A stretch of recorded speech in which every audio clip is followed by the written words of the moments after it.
la doctora. Te saludo con mucho gusto. Ella es secretaria ejecutiva adjunta del Sistema Nacional de Seguridad Pública. Buenos días, Eunice. Hola, ¿cómo estás? Buenos días. Gusto en saludarte. ¿Cómo está, pues, de alguna manera la evaluación de la política migrante del gobierno que estamos aplicando? Es decir, ya hoy Marcelo Ebrard dio a conocer que se están encaminando los 5 ejes del acuerdo migratorio con Donald Trump, por ejemplo. Sí, pues mira, yo creo que al final no solamente Marcelo Ebrard, también el presidente dio, pues creo que algunas líneas de esta política y de cómo trabajar también con una visión y no olvidar esta visión también humanitaria con los migrantes, con todo lo que ha pasado en los últimos días.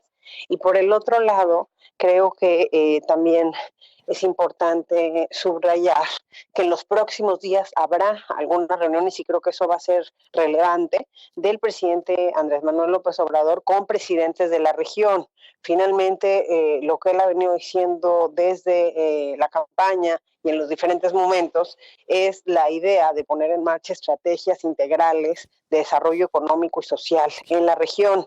Y creo que sí es momento de que se vean esas estrategias. Creo que hay algunas tareas pendientes, ¿no? Cuestiones que todavía no están sobre la mesa, pero que va a ser fundamental, de cómo va a entrar también la cooperación internacional. Hemos escuchado que va a haber cooperación, pero no sabemos todavía a través de qué mecanismos, qué puntos, qué programas.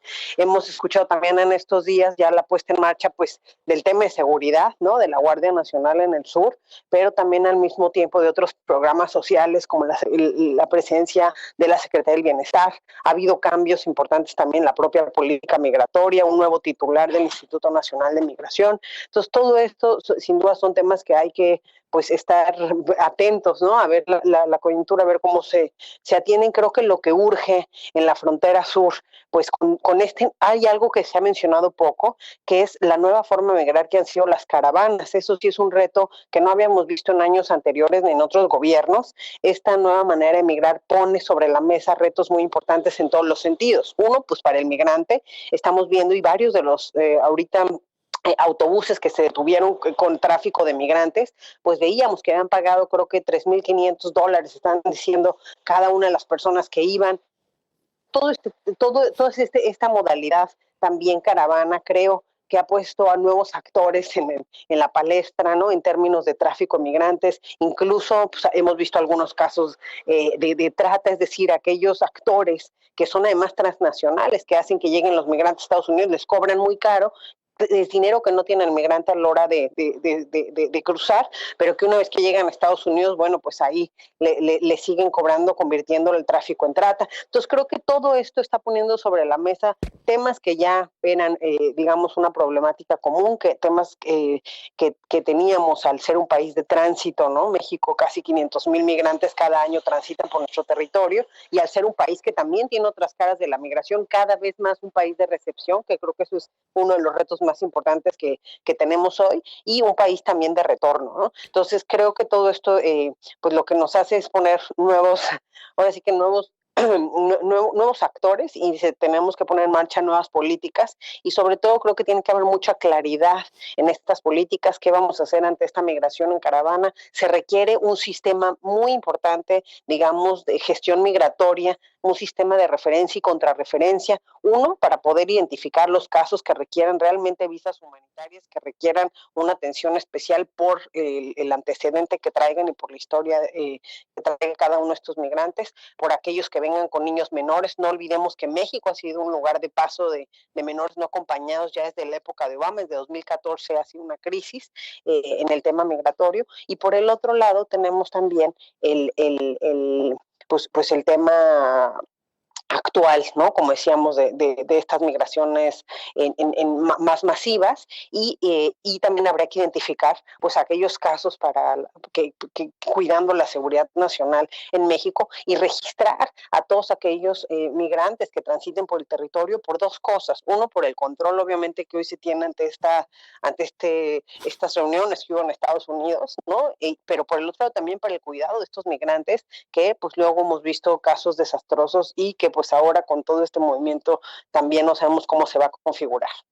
¿Van a apoyar ustedes a los estados, por ejemplo, también, Eunice, fronterizos, por ejemplo, para lo que pudiera Mira, venir? ujú, Porque analizamos la semana pasada que pudieran regresar 60,000 migrantes para solo a los que tuvieran que regularizar su estatus. Vaya social, son los que están por definir si son asilados o no políticos de Estados Unidos, por ejemplo. mm, mira, sin duda creo que lo que se tiene que repensar la política migratoria en el sur y en el norte con distintas características, con diferentes mecanismos, porque va a ser un poco distinto lo que veamos, ¿no? En el sur la gente que intenta entrar, ¿no? Generando también ahí pues ciertos impactos en estos estados del sur y por el otro lado en el norte tenemos pues un doble impacto, ¿no? De alguna forma estos migrantes que ahora van a esperar en México, ¿no? Que ya lo venían haciendo hace algunos meses, así venía actuando Estados Unidos, ¿no? Alguna vez lo platicamos aquí en tu programa, pero por el otro lado no olvidemos también aquellos que nos están deportando. Entonces, eso te genera, pues ahora sí que población flotante en estas fronteras, en donde creo que tiene que haber apoyo a la federación, pero también de los estados del sector privado y de la sociedad. Realmente creo que sí tiene que haber un repensamiento de lo que se tiene que hacer, de cómo vamos a gestionar estos flujos, estas personas. Recordemos que pues casi para que una persona le digan si tiene asilo o no dura un año y medio. Entonces todo ese tiempo pues se tiene que ver cómo van a estar, en qué condiciones van a estar estas personas y creo que pues ahí sí va a tener que echar la mano tanto la federación, pero creo que también tiene que haber un compromiso de los estados, del sector privado y pues cuidar también el tema con la sociedad, ¿no? Porque finalmente otro impacto negativo que hemos visto en los últimos meses es pues la sociedad también teniendo cierto racismo hacia los migrantes, ¿no? ¿Habrá, ¿Habrá la capacidad del Estado mexicano para regular todo esto, Eunice? Hay muchos también que dicen, oye, estamos abriendo un frente innecesario con los migrantes, con la atención y todo este plan migratorio, habiendo tanta necesidad aquí en el país, por ejemplo, con los mismos mexicanos. Pues mira, yo creo que incluso se tendría que pensar muy bien qué políticas, porque más allá de políticas asistencialistas, creo que para que esto salga adelante se requieren políticas de largo alcance, políticas sustentables, políticas que se autogestionen. ¿A qué me refiero? Tener, por ejemplo, albergues de vocación productiva, o sea, cuestiones que vaya saliendo también los recursos de las propias políticas que se instalen y no solamente pues pensar en el corto plazo asistencial. Sin duda tiene que haber cosas de atención en el tema de salud, en varios otras temáticas sociales, pero si no se piensa en un modelo que sea sustentable, que sea productivo, en el que le pongamos, digamos, la cooperación internacional, la cooperación del sector privado, es decir, tiene que ser un plan bien estructurado que tenga todas estas características y en los que todos le metan los recursos que se tengan. De otra forma, la verdad sí lo veo complicado y también, bueno, otra cosa a mencionar es que mucho de este tema que se ha hecho tan grande, digamos ya en el tema de números, pues tiene que ver con las elecciones en Estados Unidos, ¿no? Porque también las caravanas, aunque sí ha sido una nueva forma de migrar y sí pone nuevos retos y nuevas cosas sobre la mesa, pues tampoco quiere decir o sea, creo que Trump exagera porque en ponerlo esto como ya un asunto de alto riesgo para Estados Unidos, ¿no? Eso sí creo que es un pretexto para tomarlo como un tema electoral, ya que le ha funcionado de manera positiva por allá.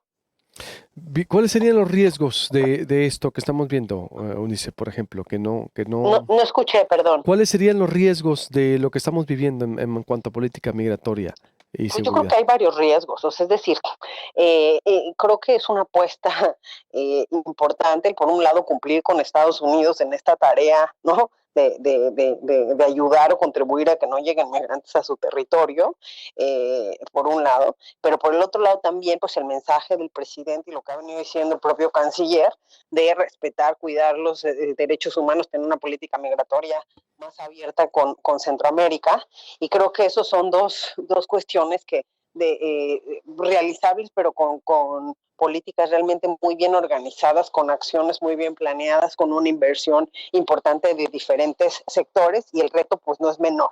Entonces creo que en los próximos días, pues, qué es lo que vamos a ver, cómo se configura este plan. Creo que en esta semana iban a anunciar ya el plan completo. Creo que a partir de ahí, pues vamos a ver si este plan este plan cómo está y qué políticas propone y si incluye todos estos sectores que, bueno, por lo que ha venido diciendo el presidente, esa es la idea, ¿no? Pero sí, sin duda, y bueno, siempre va a ser un reto mayor, creo, el estar en esta vecindad con Donald Trump, porque pues esta va a ser la primera de muchas cosas que seguramente va a venir haciendo hasta llegar a las elecciones, e incluso, pues si gana, así continuaremos. Muy bien, pues estaremos muy al pendiente, Eunice, y te estaremos consultando, como siempre, de lo que ocurre Gracias, hasta luego. Bye. Gracias, buenos días. En este tema, dice Germán Palafox, las negociaciones entre México y los Estados Unidos alcanzaron un acuerdo migratorio que suspende indefinitivamente la amenaza del arancel. Estoy leyendo proyectopuente.com.mx. Existen diferentes opiniones sobre este acuerdo, ya que algunos sectores señalan que ganó el gobierno de López Obrador y otros argumentan que el gran ganador fue Donald Trump, debido a que fue un mal acuerdo para nuestro país. Además de analizar las diversas opiniones, es importante abordar las posibles rutas del desenlace de este complejo tema. El gobierno de López Obrador logró sortear su primer gran desafío.